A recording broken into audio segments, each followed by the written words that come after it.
Today we're going to talk all about pull-ups. And while I'm talking, you're just going to be viewing a bunch of training videos that I've accumulated over the years. So I'm going to tell you a little bit about my story, what motivated me to go from 0 pull-ups to 16 pull-ups. I'm going to tell you all the training methods I use so you can replicate them. And then hopefully I'll provide some inspiration for you to get started in learning how to pull up. So first of all, I think everybody should be able to do a pull-up.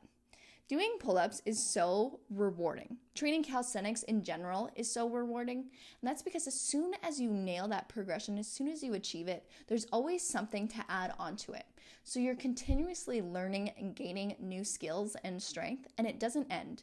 You know what? A bicep curl, you're going to hit your max. But with pull-ups, we can go from pull-ups to then muscle-ups, to then front levers and back levers and all these other different types of pulling movements. And it's a fun party trick too. But of course, it's going to give you more strength, more body awareness, and it's going to translate to so much more in your life. And you're going to feel so proud of yourself when you can be able to do a pull-up. So let's start with my story. So in 2016, I watched a woman on Ellen DeGeneres' show do a pull-up with like fancy footwork, like she was doing stairs and things like that. And I decided I'm going to be able to do that. So actually at the time, I was back in my hometown and I was talking to my aunt. My aunt was the most muscular female I had ever met. And so I told her, hey, I'm going to be able to do this. And she was a personal trainer at the time and she said, no, like there's no way you can do that. She didn't know anybody who could do a pull-up. I had never seen a woman do a pull-up ever. And she told me I couldn't do it. So I was super shocked, but also super motivated to actually learn how to do this, to prove her wrong. Because she also worked in the fitness industry. And I wanted her clients to know that, yeah, you can do pull-ups. You can do anything you want to do with the right amount of dedication to it.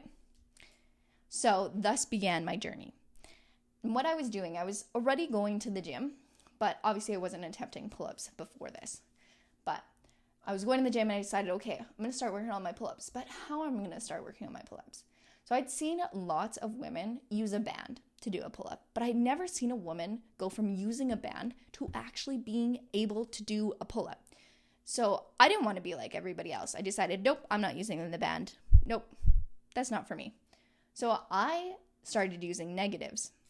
So what I would do is I would jump up to the top of a bar, and I had a box close so I could jump up, and then I would lower myself down slowly. I say slowly, but at the start, it was very rapid. But I would schedule this into my programming. So I'd maybe do like 4 negatives, 4 of those lowers for say 3 to 4 sets. And as I got better and stronger, I would increase the reps to match. So this took me, I would say 2 months of training it often to be able to do a pull-up. And obviously it wasn't a great pull-up. It wasn't full range, but I was able to do some pretty quickly.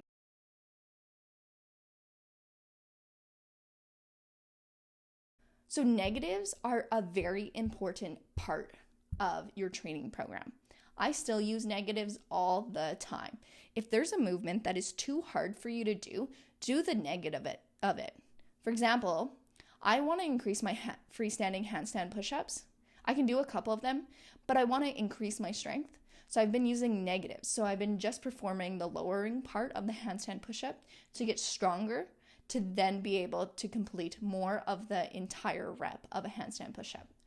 So this actually can apply to very basic movements like a push-up. Like for example, if you can't do a push-up, just do the negative. Just do the lowering to the floor and then get yourself back into a push-up position and lower yourself again. So this is a very important method to have in your tool belt. Again, this is called performing negatives. The next thing is I use Grease the Groove. Grease the Groove is a training principle that helps your body adapt. It helps create the neurological pathways you needed. It helps you gain strength. Basically, what Grease the Groove is that you perform the movement frequently because we all know the things that you practice, you get better at.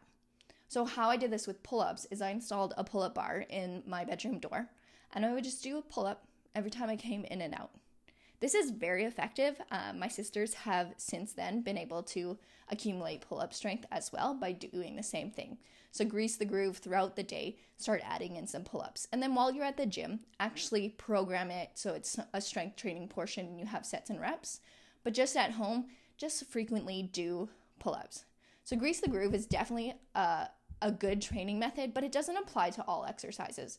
Some people out there will tell you to grease the groove for handstands, and I disagree.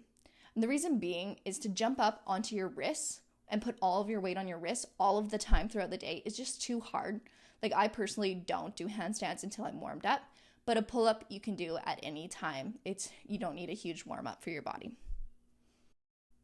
Okay, so say you're 4 or 5 months into your pull-up training and now you can do 2 to 3 pull-ups. And now you want to increase it even further. Of course, keep doing negatives, keep practicing often.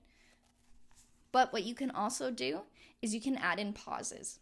So say for people like me, where I can do quite a few pull-ups, if I want to actually progress, because I don't really enjoy doing high reps of pull-ups, so if I want to progress, I actually perform pauses.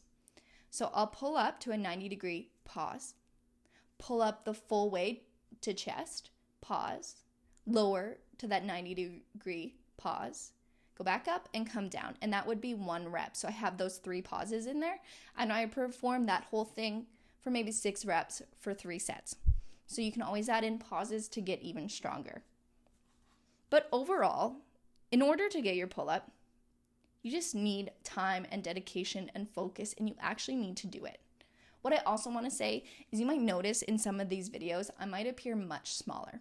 And there's a reason for that. So a couple years ago, I was competing in pole dance and I was climbing a lot.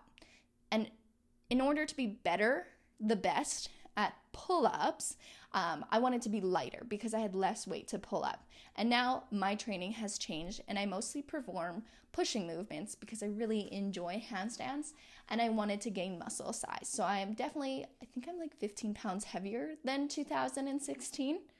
But either way, don't let your body type prevent you from doing something you want to do. So say you are a bit heavier, there's no reason for you not to learn how to pull up. It might just take you a bit longer. And if you're really light, yeah, you might learn it faster, but you'll have different challenges to overcome. Both body types will have different challenges, and you should never let your body type prevent you from doing something you want to do. So whether you're tall, short, a little bit heavier, or very small, you can learn how to pull up. It just takes time and dedication, and your journey might look different from somebody else's, and that's okay. Overall, I hope you learned some things today. I hope you enjoyed learning a bit about my story and seeing some of my videos. If you did, please comment below so I can keep producing more videos for you. I like to know what you like so I can actually make stuff. Anyways, this is Summer, and I hope you have a fantastic day.